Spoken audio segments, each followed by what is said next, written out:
ప్రార్థన. నీకు వందనములయ్యా.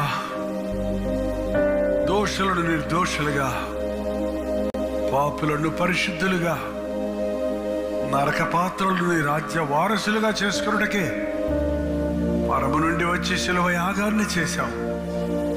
మా కొరకు నీవు చేసిన బలి యాగాన్ని బట్టి వందనములయ్యా. నీవు పొందిన దెబ్బల ద్వారా మాకు స్వస్థత, నీవు చిందించిన రక్తము ద్వారా మాకు విమోచన కలుగు చేయించినందుకు వందనములయ్యా.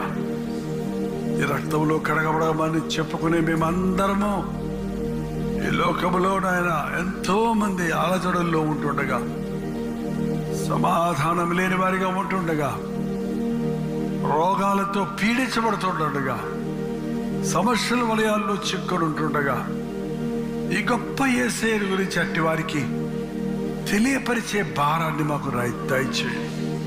నిన్ను ప్రేమించేవారిగా, నీ సన్నిధిని ప్రేమించేవారిగా, రోజు నీతో సహవాసం చేసే అనుభవం కలిగిన వారిగా ఉండడానికి సహాయం ఇచ్చాయి.